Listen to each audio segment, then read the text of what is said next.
All right, all praise going on. It's most certainly due to the Most High, Yah, the God of the patriarchs, Abraham, Isaac, and Jacob. And I want to say peace to each and every one of you in the name of His Son. I always count it a blessing every single time that I can bring a message that's contained in His Word. And I don't count it a light thing to ever do that. And with that being said, brothers and sisters, I want to get right into today's message. And the title of today's message is The Slave Mentality. The Slave Mentality. In order to truly be free, it begins in the mind.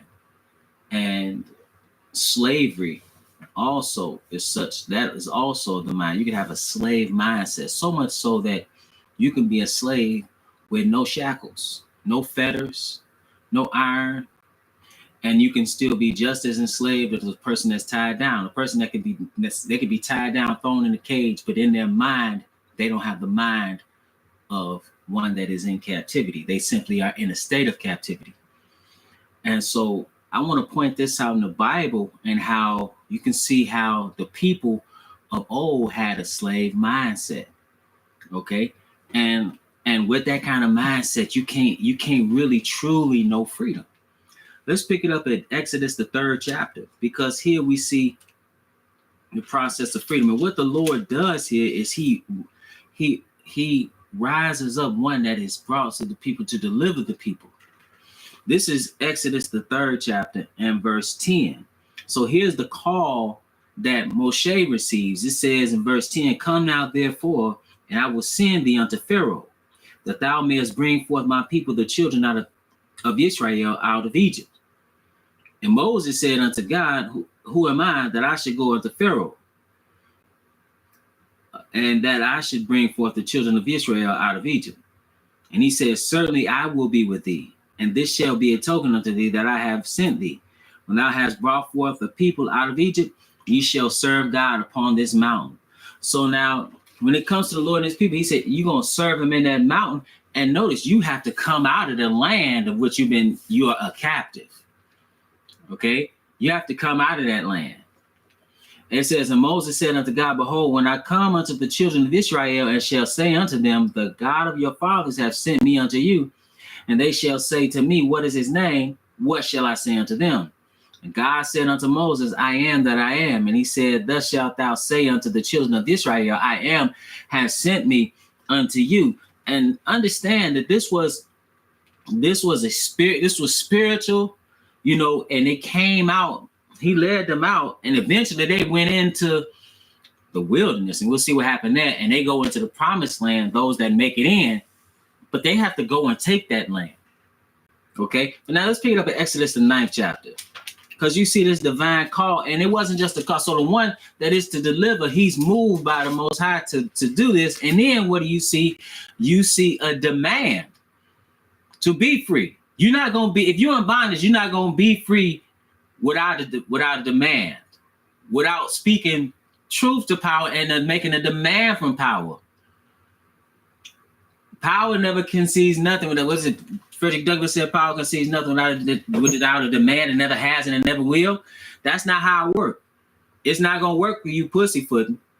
It's not going to work with you hoping and wishing. Now you got to take action. So this is Exodus, the 9th chapter, and verse 1.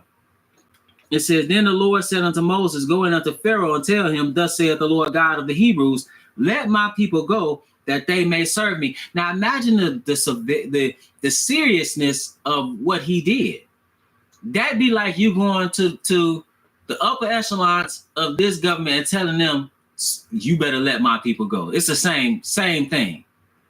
The same thing, going into the space of power and making a demand. And he said, and not only that, because the demand has to have some consequences. If it doesn't have any consequences, it's you just talking. You're going to get messing around and get killed right on the spot. You may die anyway.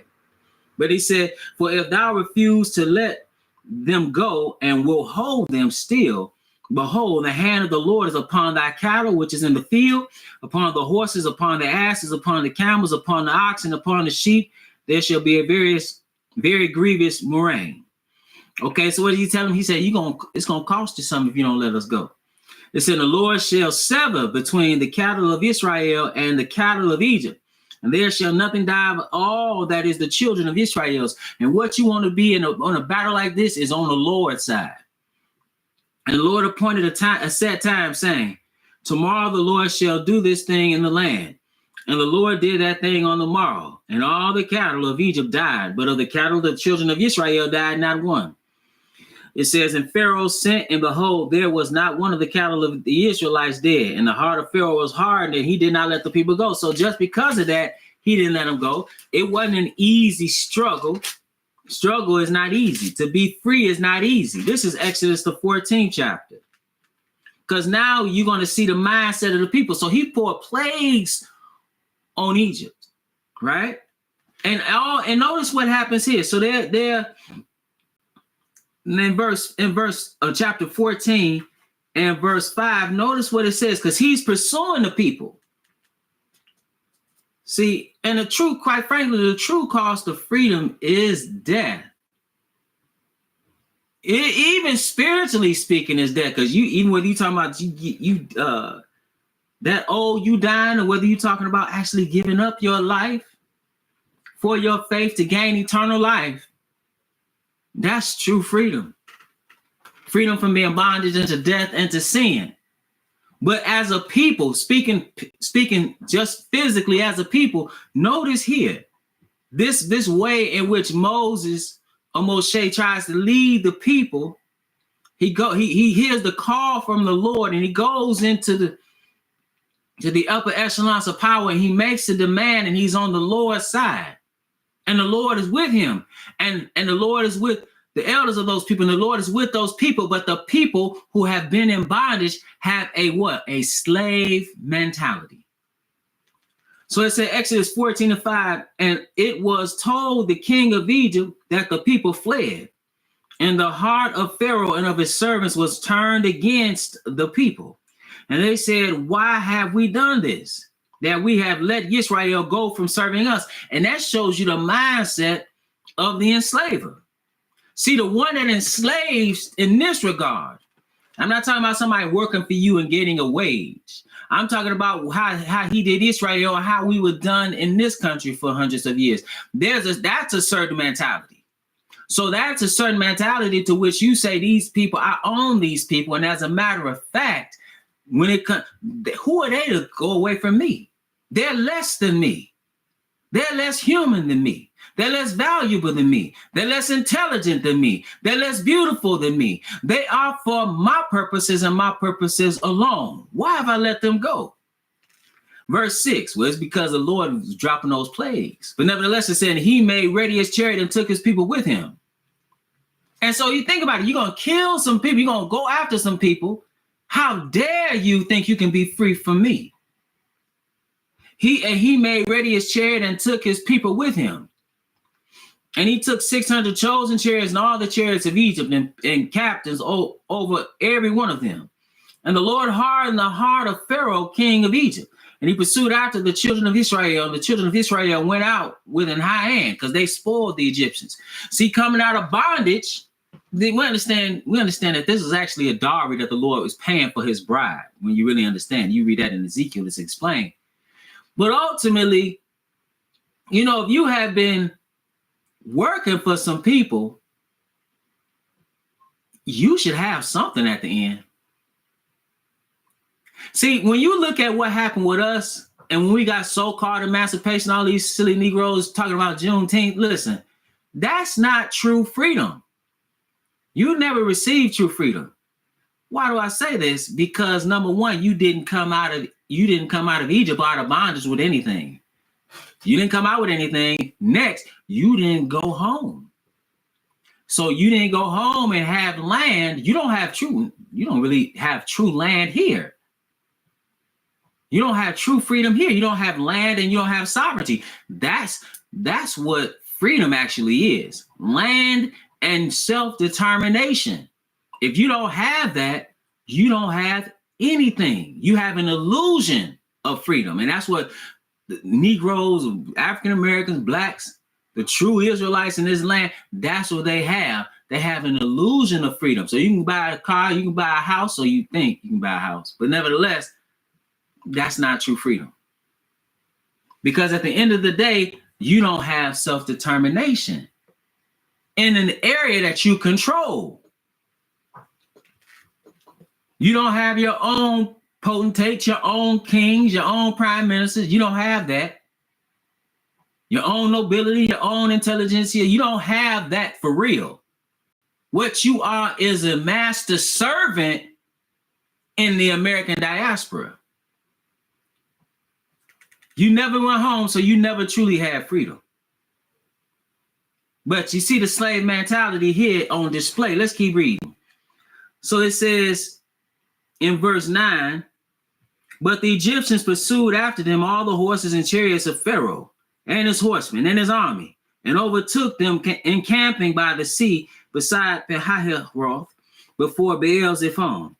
Verse 10, and when Pharaoh drew nigh, that means near, the children of Israel lifted up their eyes, and behold, the Egyptians marched after them, and they were so afraid, and the children of Israel cried out unto the Lord. But then notice what it says. See the mindset here.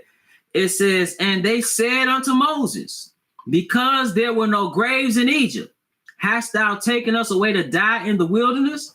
Wherefore hast thou dealt thus with us to carry us forth out of Egypt? Is not this the word that we did tell thee in Egypt, saying, let us alone that we may serve the Egyptians? For it had been better for us to serve the Egyptians than that we should die in the wilderness. That's the mentality of a slave. No, it is not it is not better actually to be in bondage than to be fighting for freedom. It is actually not better. But this shows you the mindset of the people. They had a slave mentality. Let's go to Exodus, the 16th chapter, because this mentality stays with them. This is and so they don't actually truly fulfill getting that freedom. This is Exodus, the 16th chapter. So now you got hardship. And so in the pursuit of freedom, again, the cost of freedom could be your very life. You're going to have struggle. But what's their mindset? It says in verse 1, Exodus 16:1. And they took their journey from Elim, and all the congregation of the children of Israel came unto the wilderness of Sinai, which is between Elim and Sinai, on the 15th day of the second month after their departing out of the land of Egypt. And the whole congregation of the children of Israel murmured against Moses and Aaron in the wilderness. And the children of Israel said unto them, notice, would to God we had died by the hand of the Lord in the land of Egypt. So now he delivers them, right? He drops 10 plagues on Egypt. He splits the Red Sea, drowns Pharaoh's army in the Red Sea. He brings them out, and now they're murmuring. They said, would to God we had died by the hand of the Lord in the land of Egypt, when we sat by the flesh pots, and when we did eat bread to the full. For ye have brought us forth into this wilderness to kill this whole assembly with hunger. We hungry, so because we hungry, it'd have been better for us to be a slave and be fed. Do you not remember when they were killing your kids?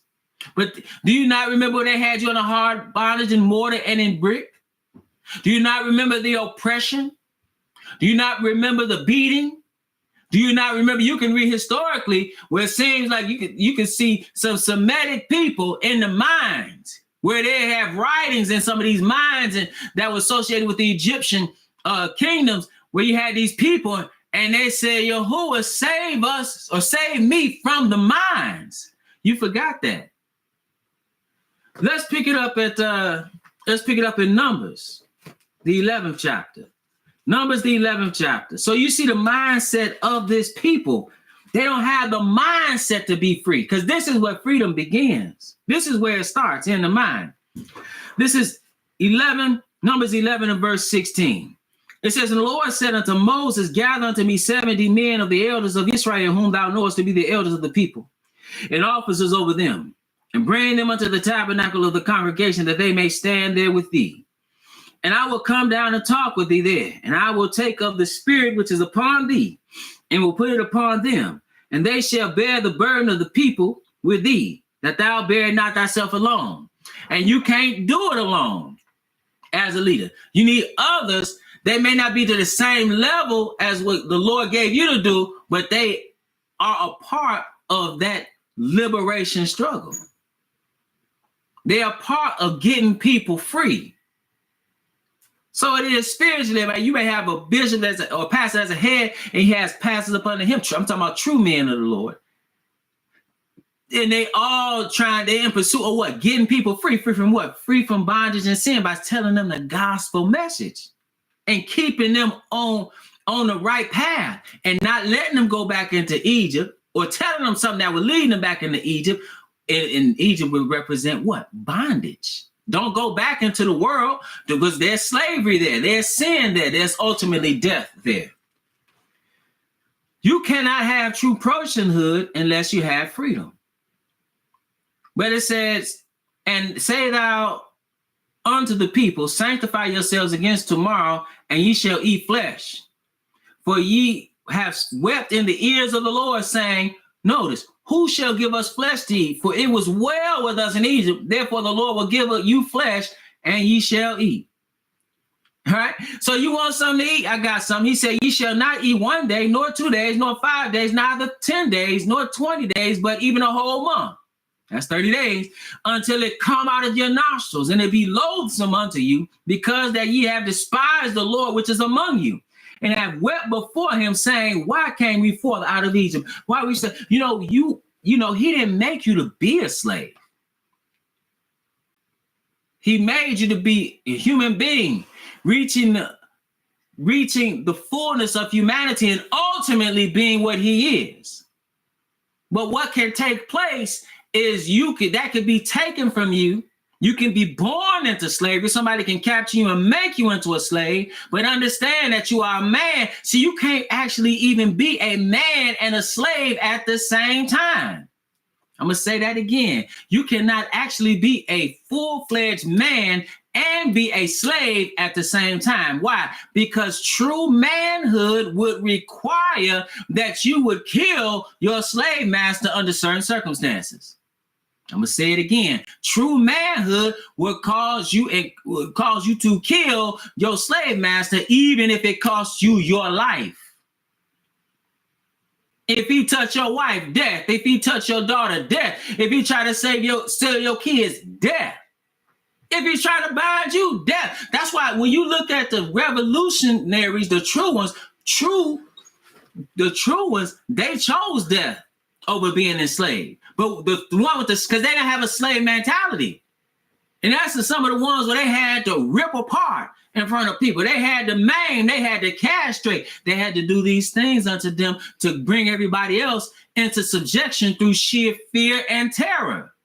Because there are some that saying, I'm not going to be a slave. But most people would rather be a slave because they feel that there's safety in enslavement. Let's pick it up in Numbers, the 13th chapter. And let's pick it up at verse 26. So now it's time to go into the land, and notice it's time to get freedom. Because again, if you don't have, notice what he gave them. He gave them constitution. He gave them law, right, for which to govern themselves. Now you have a way in which to live. You have self-determination. Now what you need is land. See, you don't have true freedom through the vote. This ain't no this ain't no Selma movie. This ain't, we want the Voting Rights Act. Now we got freedom. You don't know what true freedom actually is. This is Numbers 13 and verse 26. It said, and they went and came to Moses and to Aaron and to all the congregation of the children of Israel unto the wilderness of Paran, to Kadesh, and brought back word unto them and unto all the congregation, and showed them the fruit of the land. So now this is when they went to survey the land, they spy out the land, and they bring back the fruit to the land.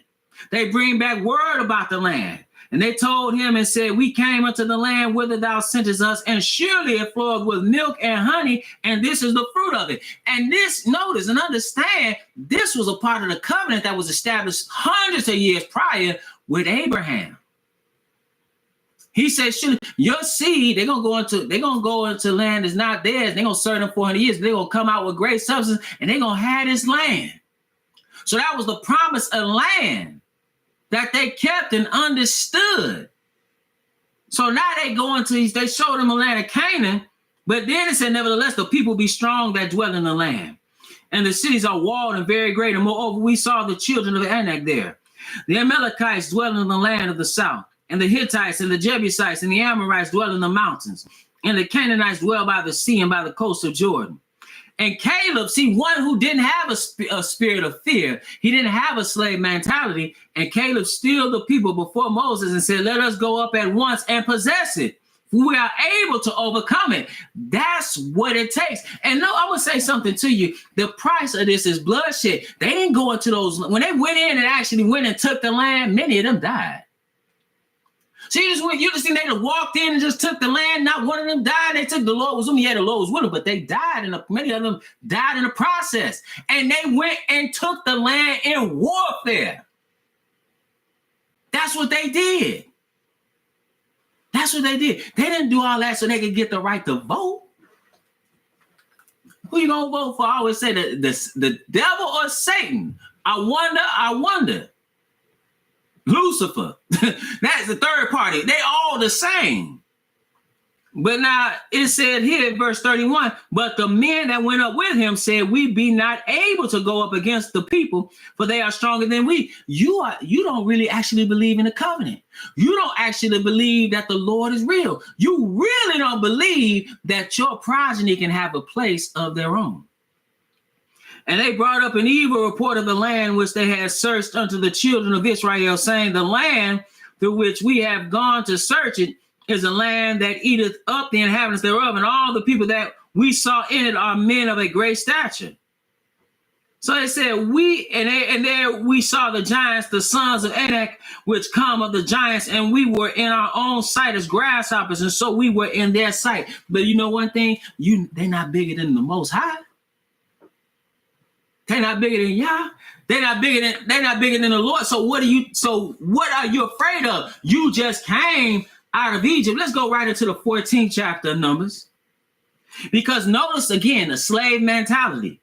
And verse 1, and all the congregation lifted up their voice and cried, and the people wept that night. And all the children of Israel murmured against Moses and against Aaron. And the whole congregation said unto them, would God that we had died in the land of Egypt, or would God we had died in this wilderness? And wherefore hath the Lord brought us unto this land, to fall by the sword, that our wives and our children should be a prey? Were it not better for us to return into Egypt, to return back to bondage, to return back to the plantation? Wouldn't it be better for us to do that? Even in this church, you had some people there in their mindset, they were so of a certain mindset, they really didn't want to leave. Where shall we go? There's freedom out there. Well, you know one thing about freedom, you are responsible for your own freedom. Toni Morrison, I believe, said that. She said, it's one thing, I'm paraphrasing, one thing to be free, but you are responsible for your own freedom. And that's true. So now you got some people, because of that, because of the responsibility that goes along with freedom, they didn't even want to be free. Because of the fear, because with responsibility, it comes along with you having to do something, you having to struggle, you having to build. You can't be up under, quite frankly, white mama and daddy. Because that's what's happened to the Negro here. It's a paternalistic relationship. It's a parent-child relationship. So what did they say? And they said one to another, let us make a captain and let us return into Egypt. They wanted to go back into bondage. Let's see what it said about the kings. So when you pick the best, that should be the best of you, the leadership of you, notice what it says about this here.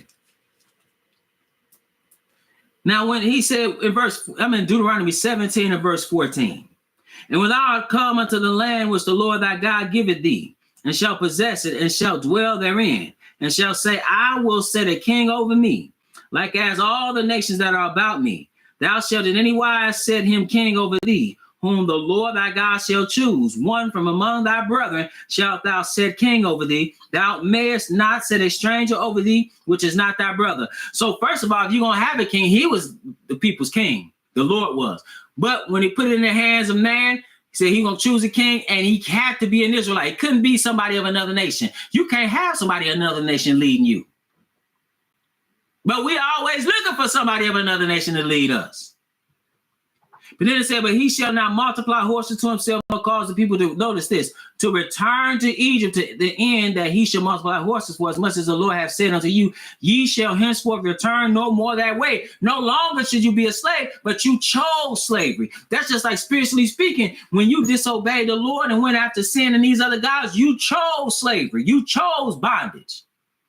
That's why we in bondage. That's why we in bondage in this diaspora right now. But we were taken as slaves. You read Deuteronomy 28 and 68, we went into Egypt by way of ships. Egypt is the house of bondage. He said, they should be sold unto your enemies to bondmen and bondwomen, and no man shall buy you. We have not been redeemed. We have not been truly released. You know why? Because we are still here. That's why. We have not a land of our own. That's why. But now let's go to Acts the 7th chapter, because here in Acts the 7th chapter 1 with the Spirit, right before he's martyred, this is Acts the 7th chapter, he recounts what Israel did. And notice what he says. This is Acts the 7th chapter and verse 37. He goes on to say, this is that Moses, which said unto the children of Israel, a prophet shall the Lord your God raise up unto you of your brethren, like unto me, him shall you hear. He was talking about the Mashiach, the Messiah. Then he said, this is he that was in the church in the wilderness. So the church then started in Rome. That's not the Lord's church. That's the mother whore. Then he says, with the angel which spake to him in the Mount Sinai. So he had a call to be a deliverer unto these people. And with our fathers who received the lively oracles to give unto us. That's the word that they received. The law, statutes, commandments, judgments, ordinances. That's what our people received. Then it says, but notice, to whom our fathers would not obey, but thrust him from them, and in their hearts turned back again into Egypt, or in the mind. They had a slave mindset, and that's why their carcasses dropped in the wilderness. That's why they never truly knew true freedom. That's why they never set their foot in the land, even though they were only a few days' journey away. Why? Because of their mindset. They had a slave mindset, and if you don't change your mind, you'll forever be a slave. Numbers 14. Numbers 14. And that's our problem right now. We have a slave mentality. Numbers 14 and verse 11. It said, the Lord said unto Moses, how long will this people provoke me? And how long will it be ere they believe me? For all the signs which I have showed among them. Even when he's telling you, the Lord even tells you, the Bible tells you how you to even get free out of diaspora. He told you, you read it in 1 Kings, where he says, if this people sin against you, and you, matter of fact, let's just go read it. Let's read it. He's telling you what you're supposed to do. And this is when the dedication of the temple. He says, now when Solomon, and this was confirmed by the Lord, it says in verse 46, talking about his people, 1 Kings 8 and 46, if they sin against thee, for there is no man that sinneth not, and thou be angry with them and deliver them to the enemy, so that they carry them away captives unto the land of the enemy, far or near. See, when you carried away captive and you never been home, you still not free. I don't care if they take the shackles off, you still there. You still a servant to the social order. Yet if they shall bethink themselves in the land whither they were carried captives and repent. So now in this search on here, if we repent and make supplication unto thee in the land of them that carried them captive, saying, we have sinned and have done perversely, we have committed wickedness, and so return unto thee with all their heart and with all their soul, shed that slave mindset, that sinful mindset. He said, in the land of their enemies, which led them away captive, and pray unto thee toward their land. The land is Israel. The place specifically is the city Jerusalem, which thou gavest unto their fathers, the city which thou hast chosen, and a house which I have built for thy name. That's when the temple was there. Then hear thou their prayer and their supplication in heaven, thy dwelling place, and maintain their cause, and forgive thy people that have sinned against thee. and all their transgressions when they have transgressed against thee, and give them compassion before them who carried them captive, that they may have compassion on them. And notice when they were released, for example, you look at it in the days of Ezra and Nehemiah, they were taken out of the land of Israel, and when they were freed from the Babylonian and really the Medo-Persian at that time domination, they were allowed to go back under the auspices of Cyrus and Artaxerxes. They went back home. You can't talk about freedom in the land of your captivity. You could talk about it, but you ain't free. So back in Numbers 14, because he told us, if my people will call by my name, will humble themselves and pray and turn to seek my face, then will I hear from heaven, forgive their sins and heal their land. He'll take you back. That's all the answer. Our solution has been there. The solution is not voting, right? The solution is not integration. The solution is not anything that these pool butt leaders have been talking about.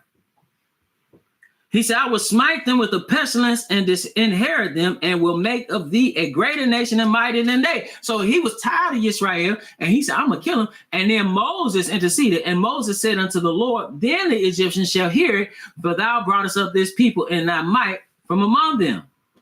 Right?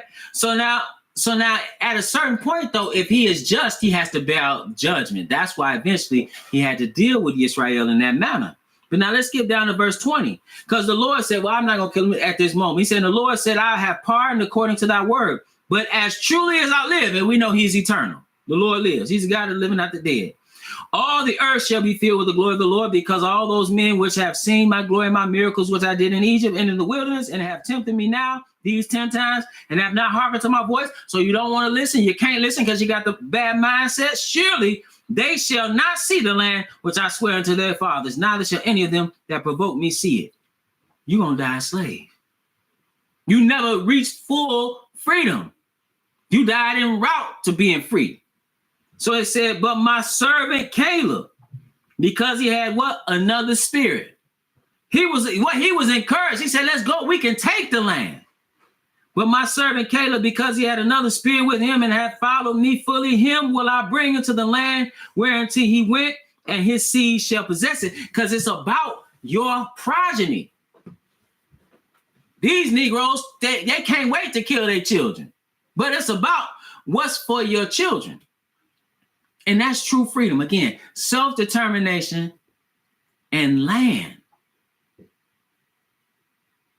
That's a little bit on the slave mentality. And with that, I want to remind you, we at the Household of Faith meet every Sabbath at 5925 West 25th Avenue in Gary, Indiana at 1 p.m. Central Standard Time. We live stream right here on the Israel Teach YouTube channel, as well as at www.israelteach.org. And with that, brothers and sisters, so is my prayer that you were edified.